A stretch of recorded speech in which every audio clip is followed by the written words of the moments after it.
Look at this, a half sheet of paper. Looks like a grocery list or a hastily jotted note. But this is no simple memo. This is the blueprint for the division of a continent, a death warrant for the freedom of millions, and the birth certificate of the Cold War. It was written in a matter of seconds, in the dead of night, deep within the Kremlin. One man scribbled it, the other approved it with a single tick of a blue pencil. This is the story of the naughty document and what Winston Churchill whispered to Joseph Stalin as they carved up Europe like a Sunday roast. To understand how this piece of paper could hold so much power, you have to understand the world of October 1944. The war in Europe was not over, but the end was in sight. The Nazi regime was crumbling. From the West, the American, British, and Allied forces were pushing relentlessly across France and the Low Countries. The liberation of Paris was a symbol of hope. But from the East, a different reality was unfolding. The Soviet Red Army, a juggernaut of unimaginable size and fury, was not just defeating the Germans, it was consuming nations. Romania had already fallen. Bulgaria was under Soviet control. The Red Army was pushing deep into Hungary and Yugoslavia. For the people in these lands, liberation from the Nazis was immediately replaced by the shadow of the Kremlin. Stalin wasn't just fighting a war, he was building an empire, a buffer zone of subservient states to protect Russia from any future invasion. And there was very little the Western Allies could do to stop it. Their armies were hundreds of miles away. Winston Churchill saw this reality with terrifying clarity. He was haunted by a geopolitical nightmare. If the Soviets controlled the Balkans, they would threaten the Mediterranean, the Suez Canal, and Britain's entire imperial lifeline to the east. Greece, the birthplace of democracy, was on the brink of a communist-led civil war, and Churchill was convinced Stalin was pulling the strings. He saw a future where all of Eastern and Southern Europe was painted red. He felt he had to do something, anything, to stop the bleeding. And where was the third member of the Grand Alliance, Franklin Roosevelt? The American president was thousands of miles away, engrossed in a tough re-election campaign. More importantly, Roosevelt held a fundamentally different view of Stalin. He believed, perhaps naively, that he could charm the Soviet dictator, that they could all work together in a new United Nations after the war. He was deeply opposed to the old European game of carving up spheres of influence. This left Churchill feeling isolated. If he wanted to save what he could from the Soviet tide, he would have to face the bear in his own den, alone. So Churchill decided on a desperate gamble, a secret face-to-face meeting with Stalin in Moscow. The story of what happened in that room would be hidden for years, and it's more shocking than you can imagine. If you appreciate these deep dives into the hidden corners of history, take a moment to subscribe. You won't want to miss what's coming. The mission was codenamed Tolstoy. On October 9, 1944, Churchill and his delegation arrived in Moscow. The mood was tense. The city was cold, battered by years of war, but fiercely proud. The British were greeted with all the formal ceremony the Soviets could muster. But underneath the stiff handshakes and forced smiles, there was a deep-seated suspicion. These were not friends meeting. They were rival predators, circling a kill, deciding who got which piece. The meetings took place within the forbidding walls of the Kremlin. For Churchill, a man who had built his career on anti-communism, this was the heart of the enemy's territory. He was meeting with a man he considered a tyrant, a dictator responsible for the deaths of millions of his own people. But he was also a vital and brutally effective ally in the war against Hitler. Churchill knew he had to suppress his revulsion and play the game of power politics. The room was filled with titans. On the Soviet side, Stalin was flanked by his stone-faced foreign minister, Vyacheslav Molotov, a man for whom the word no was a complete sentence. On the British side, Churchill had Anthony Eden, his more cautious and principled foreign secretary, who was already deeply uneasy about this whole enterprise. And watching from the sidelines was the American ambassador, Averell Harriman, tasked with reporting back to a skeptical Roosevelt. The first day of talks was a frustrating diplomatic dance. They spoke of Poland, the most difficult issue, but made no progress. they discussed military strategy. But Churchill knew that the formal meetings with note-takers and diplomats were not where the real deals were made. He needed to get Stalin alone, late at night, when the guards were down and the vodka was flowing. He needed a moment of brutal, frank, man-to-man talk. Later that night, the moment came. After a formal dinner, Churchill and Stalin retired for a private conversation, with only their translators present. The air was thick with cigar smoke and the scent of Armenian brandy. This was Stalin's preferred way of doing business, exhausting his counterparts with endless food and drink until their judgment was clouded.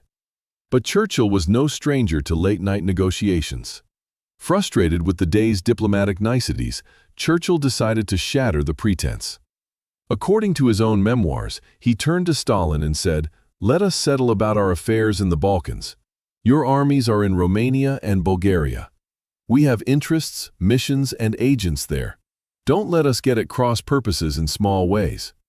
So far as Britain and Russia are concerned, what would you say to a 90% predominance for you in Romania, for us in Greece, and go 50-50 about Yugoslavia?" While the translator relayed this shocking proposal, Churchill grabbed a half-sheet of paper. He quickly scribbled down the list. Romania, Russia 90%, the others 10%. Greece, Great Britain 90%, Russia 10%. Yugoslavia 50 to 50%. Hungary 50 to 50%. And finally, Bulgaria, Russia 75%, the others 25%. He pushed the scrap of paper across the table to Stalin, who had been listening intently. There was a slight pause. The fate of millions hung in the balance, condensed into 5 lines of crude arithmetic. Stalin glanced down at the paper. He picked up a blue pencil, and with a casual flick of his wrist, made a large tick on the sheet. He then passed it back to Churchill. It was done. In less than a minute, with no debate, they had divided southeastern Europe into spheres of influence. The entire transaction was as cold and brutal as a back-alley deal. A moment of awkward silence followed. Even Churchill, the master of political theater, seemed taken aback by the crassness of it all. He later wrote that he felt a sense of shame. He said to Stalin, "Might it not be thought rather cynical if it seemed we had disposed of these issues, so fateful to millions of people, in such an offhand manner? Let us burn the paper." But Stalin, the ultimate pragmatist, simply replied, "No, you keep it." And so Churchill did, forever referring to it as the naughty document. The next day, the diplomats were brought in to clean up the mess. When Churchill informed his Foreign Secretary, Anthony Eden, of the deal, Eden was horrified. He saw it as a betrayal of everything they claimed to be fighting for: the sovereignty of small nations, the principles of the Atlantic Charter. It was a naked power grab, no different from the secret pacts that had led to the First World War. He felt it undermined Britain's moral authority. Eden and his Soviet counterpart, Molotov, were tasked with turning this crude back-of-the-napkin agreement into something that looked like respectable diplomacy. They spent days arguing over wording, trying to soften the harsh percentages into vague phrases about leading roles and joint policies. But it was a fool's errand. Both sides knew what had really been agreed. The napkin, not the formal communiques, represented the truth of the matter. Churchill then had the awkward task of informing his American allies.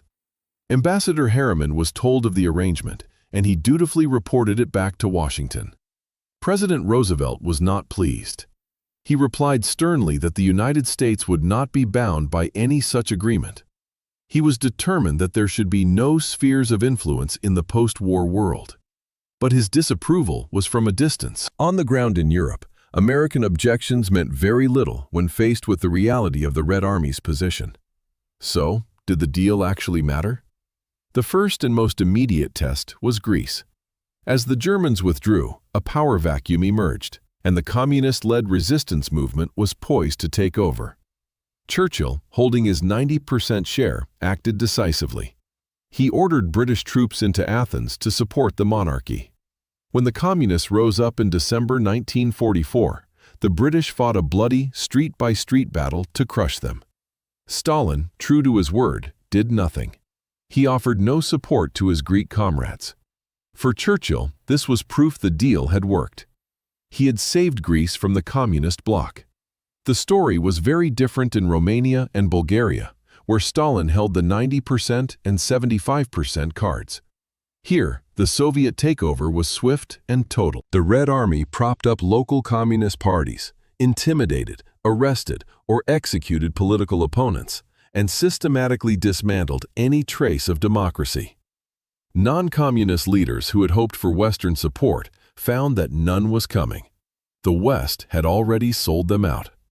Their fate had been sealed by that tick of a blue pencil in Moscow.